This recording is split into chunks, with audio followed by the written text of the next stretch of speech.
بسم الله والصلاة والسلام على رسول الله. عشاق حدوتة زملكاوية، الأول نبدأ كلامنا بالصلاة والسلام على سيدنا محمد كما تعودنا معكم. بقول لك اتحاد الكورة مطلع بيان إنه بيتحدى فيه الجميع وبيقول ماتش القمة هيتعاد. ماتش قمة إيه يا اتحاد يا كورة؟ قال لك الأهلي والزمالك أو الزمالك والأهلي هيتعاد، الماتش اللي ما اتلعبش ده هيتعاد. وبيان، وقال لك الصفحة الرسمية لاتحاد الكورة منزلة البيان والحق وحلق وحوش قلنا لكم ماتش القمة هيتعاد يوم الثلاث بعد صلاة الجمعة. طيب ايه حكاية بيان اتحاد الكورة وصفحة اتحاد الكورة على السوشيال ميديا اللي نزلت البيان بعد صلاة الجمعة النهاردة مباشرة وخلى الكل يضرب أخماس في أسداس؟ الاول كده صلي بينا على النبي، ثم اللايك، ثم الاشتراك في القناه. الموضوع مش هياخد منك ثانيه بالظبط. نتمنى الناس تعمل اللايك، ما تكسلش في عمل اللايك، اثبت وجودك باللايك والاشتراك في القناه لو مش مشترك، وتصلي على حبيبك وشفيعك وشفيعنا محمد صلى الله عليه وسلم. ربنا يتقبل منا صالح الاعمال والصيام، اللهم امين اللهم امين اللهم امين. وقبل ما نخش في اخبارنا واخبار الكوره، نتمنى من كل اللي يشوفنا يدعي ل ابراهيم شيكا لاعب الزمالك المصاب بالكانسر. ربنا يا رب يشفيه ويعافيه ويقومه لاسرته واهله بالف سلامه. كان اخر واحد زار ابراهيم شيكا كان من يومين الفنان محمد رمضان، ربنا يجازيه خير. كان زاره في العناية المركزة، في حالته الصحية سمعنا ان في خلال ال 72 ساعة اللي فاتت كانت متدهورة الى حد ما، فربنا يشفيه ويعافيه ويشفي كل مريض، اللهم امين. تعالى بقى نخش في موضوعاتنا على طول. ايه حكاية البيان اللي طلع من ومنسوب لاتحاد الكورة بيقول لك اعادة مباراة القمة؟ اساسا عشان تبقى ذكي، الذكي اللي مطلع الفنكوش ده ارد عليه برد بسيط. هقول له بطولة الدوري المصري تخضع لرابطة الأندية وليس اتحاد الكرة. يعني الذي ينظم بطولة الدوري المصري ده اسمه دوري نايل، رابطة الأندية هو رابطة الأندية وليس اتحاد الكرة. يعني اتحاد الكرة مالوش سلطة على مسابقة الدوري الا في الحكام فقط، هي اللي بتطلع من رابطة من اتحاد الكورة. حكام الماتشات هي اللي بتطلع من اتحاد الكورة، انما حتة ماتش انسحاب ماتش مش عارف ايه ده كله مخول لرابطة الاندية، كله تبع رابطة الاندية.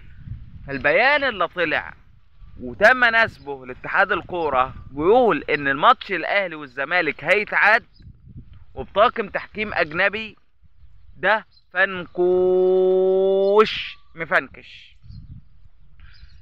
زي يعني الكلام ده زي كلام عدل القيع امبارح بالظبط. عدل القيع عمال يقول لك الاهلي ما انسحبش، الاهلي ما انسحبش يا سيدي، ما تقوليش الاهلي انسحب. قال لك الاهلي ما انسحبش، كلمه انسحب بتعصبني. امال ايه؟ قال لك الاهلي مستني تحديد ميعاد الماتش. والله يا جماعه الناس دي اقسم بالله انا بقول لك يعني بيسلونا في رمضان افضل من برامج رامز والكلام ده كله في وزير رمضان. قال لك الاهلي ما انسحبش. امال ايه يا عم عدلي يا قيع انت يا مش مهندس عدلي؟ قال لك لا، الاهلي مستني تحديد موعد مباراة القمة بين الزمالك والاهلي بطاقم تحكيم اجنبي. احنا ما انسحبناش. قال لك احنا ما انسحبناش، مين؟ محدش يقول ما انسحبش. طيب يا سيدي، طيب انا ارد عليك يا عدلي يا قيع اقول لك الماتش هيتعاد يوم الثلاث بعد صلاة الجمعة. هتلاقي الماتش بيتعاد بطاقم تحكيم اوروبي يا سيدي وليس سعودي. طيب يبقى بيان اتحاد الكورة فنكوش. صفحة اللي طلعت حتى اتحاد الكورة نزل بيان رسمي وقال البيان اللي نزل على صفحات السوشيال ميديا وقال ان اتحاد الكورة هيعيد مباراة الزمالك والاهلي في الدوري المصري. قال هذا البيان غير صحيح وهذه الصفحة منتحلة صفة اتحاد الكورة وهنقضيها وهنرفع شكوى وهنبلغ مباحث الانترنت والكلام ده. يبقى البيان ده فنكوش مفنكش. طيب دي قصة اتحاد الكرة. الاهلي قال لك هنروح الفيفا والمحكمة الرياضية الدولية. مازال توابع زلزال القمة لم ينتهي بعد. توابع زلزال القمة لم ينتهي بعد حتى الآن. القصة كلها في إعلان العقوبات. رابطة الأندية هي السبب في كل هذا الهجص. ليه؟ رابطة الأندية لو بعد انتهاء المباراة، هو الماتش كان يوم ايه؟ 11 مارس والنهاردة 14 مارس، يعني من 3 أيام، صح. ليه ما اعلنوش لحد دلوقتي يا عم العقوبات؟ قال لك يوم السبت القادم. السبت ده اللي هو بكرة. قال لك بكرة هيتم اعلان العقوبات. طب ليه التأخير ده كله؟ ليه يا سيدي؟ ليه يا باشا؟ قال لك هو كده، العقوبات هتصدر، ماشي مفيش مشكلة.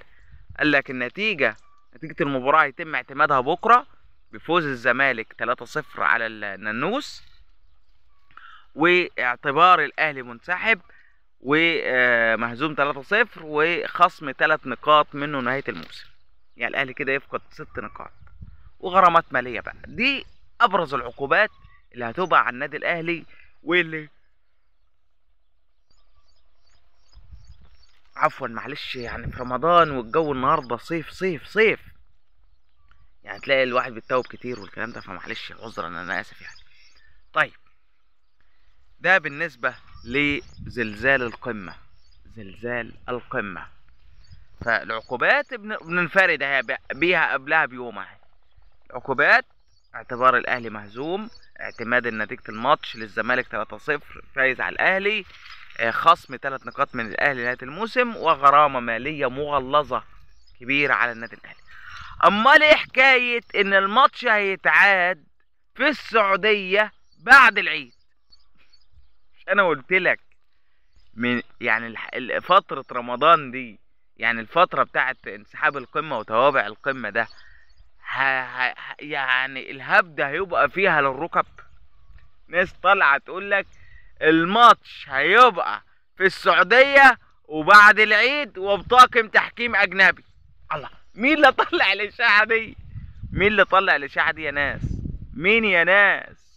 يا خرابي. يقول لك مهيب عبد الهادي وسيف زاهر وشوبير وابراهيم عفاية وابراهيم عبد الجواد ومش عارف مين، والاعلام الرياضي ده كله، ومحمد شبان وهاني حتحوت في السعودية وبعد العيد وبتحكيم اجنبي. قال لك ايوه. ده مين صاحب الاختراع ده؟ قال لك دي انباء مؤكدة والكلام ده. يا سيدي الفاضل، الزمالك لن يعيد الماتش لو السما دي جت على الارض. كلام منتهي، كلام خلصان. الاهلي يشوف له قطة يغمضها بعيد الزمالك. ماتش القمة انتهى بالنسبة لنا، انتهى بعد صافرة محمود بسيوني بعد 20 دقيقة.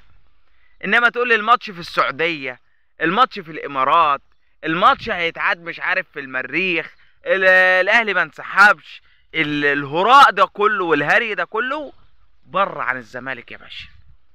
والفيفا هتلغي الدوري، واتحاد الكرة هيعيد الماتش، ورابطة الأندية هتتحل، واستقالة أحمد دياب، وإقالة اتحاد الكرة والفيفا والمحكمة الرياضية. كل الهجص ده الزمالك بره عنه يا باشا. ليه الزمالك بره عن القصص دي كلها والهري ده كله؟ لأن الزمالك التزم وراح الملعب وعمل محضر في اسم مدينة نصر بيثبت حالة بعد الماتش، وكل حاجة الزمالك عملها صح. الهري ده كله ده للنانوس، هم عمالين عايزين يبرروا للنانوس اي حاجة. انما القصص دي كلها بقول لك ناس وخيالها وصل النهاردة وسرحوا بخيالهم ان الماتش هيتعاد بعد العيد، وناس طالعة تتكلم يقول لك الماتش هيتعاد بعد العيد في السعودية وبطاقم تحكيم اجنبي، وناس تقول اتحاد الكرة اتحل، وناس تقول رابطة الاندية اتحلت. والفيفا تقول الغاء الدوري. ايه يا جماعه؟ ايه يا جماعه الهري ده كله؟ انتوا خايفين تصدروا عقوبه على النادي الاهلي؟ خايفين تصدروا عقوبه على النادي الاهلي؟ ليه؟ اصدر يا باشا العقوبات بتاعتك، طلع يا باشا العقوبات. اهل مين؟ ده بالونه، بالونه ومنفوخه ونفخها الاعلام، بالونه نفخها الاعلام الرياضي، شوبير وصبيانه وابراهيم فايق بقى وحتحوت والزاهر ومهيب وشبانه والقصص دي كلها. الاهلي ده بالونه نفخها الاعلام. انما الدوله المصريه، نحن في دوله قويه، دوله مؤسسات، دوله قانون بيسير على الجميع. يبقى شوف، قلت لك كام موضوع في الفيديو ده لحد دلوقتي. بيان اتحاد الكوره فنكوش وقلت لك عليه. ناس تقول ان الماتش هيتعاد في السعوديه بعد العيد وبتحكيم اجنبي، وده فنكوش. ناس بتقول رابطه الانديه اتحلت، وده فنكوش. ناس بتقول ان رابطه الانديه مش هتعلن عقوبات، فنكوش. العقوبات بكره. قالت هنا ما فيش الكلام ده. شوف كام موضوع، نفيت لك كل المواضيع دي وقلته لك على القمه وزلزال القمه. والفيفا لم تصدر حتى الان اي خطابات. والفيفا في مسؤولين قالوا ان الفيفا يا باشا اللهم صل على النبي، قالت شأن داخلي. طيب الزمالك، خلينا في الزمالك. الزمالك عنده ماتش هام بكره امام سموحه في دور الثمانية في كاس مصر. ان شاء الله نصعد لدور الاربعه للسيمي فاينال كاس مصر. توقعاتك يا زملكاوي لهذا اللقاء؟ قولها في تعليق. ميدو والضربه الكبرى. ميدو ده مفرحنا. ميدو ده الله يبارك له. والله الله يبارك لك يا ميدو، الله يبارك لك يا ميدو. ميدو والضربه الكبرى يا باشا. ميدو والضربه الكبرى. ايه القصه؟